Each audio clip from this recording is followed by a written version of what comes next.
If you have ever spent any time around car audio, you know that name. Rockford Fosgate has been synonymous with that specific, aggressive style of bass for decades, and this 10-inch driver is basically their bread and butter. It is not trying to be the loudest thing on the block or win any sound pressure competitions, but it does something that a lot of modern gear misses. It makes the music feel physical. When you pull this thing out of the box, you immediately notice the build quality. It feels dense, solid, and honestly, a bit over-engineered for its price point. Those nickel-plated push terminals are a nice touch, too. They are thick, they feel secure, and they actually make wiring up your amp a lot less of a headache than those flimsy spring clips you see on cheaper gear. What really sets this apart is the cone material. It is a paper blend reinforced with Kevlar, which is a fancy way of saying it is stiff enough to handle a serious beating without distorting, but light enough to stay responsive. You get that tight, punchy bass that hits you right in the chest, rather than just creating a muddy rumble in the trunk. The cooling design is another clever bit of engineering. They have these vents built into the spider plateau that keep air moving across the voice coil.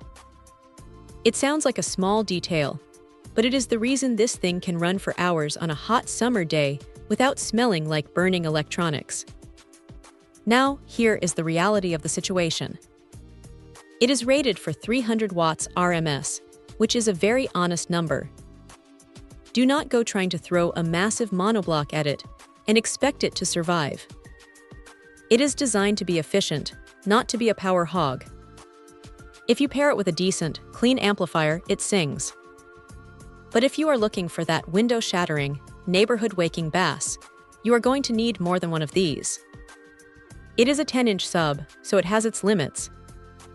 It handles the low end well, but it is not going to hit those sub-20 Hz frequencies that the massive 15-inch monsters do. The enclosure requirements are pretty standard, which is great if you are building your own box. Whether you go with a sealed setup for that tight, accurate response or a vented one to get a bit more output, it is very forgiving. Just make sure you have the mounting depth cleared out, because at nearly 6 inches, it is a bit deeper than some of the shallow mount options out there. It is a bit of a shame that it does not come with a grill in the box, so you will have to pick one up separately if you are worried about cargo hitting the cone. That is a minor gripe though. For anyone who wants a reliable, punchy, and well-built subwoofer that does not require a second mortgage to power, this is a solid choice.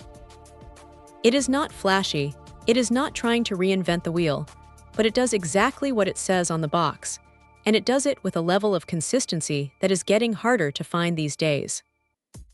Check out the video description for updated price. And thank you for watching this video.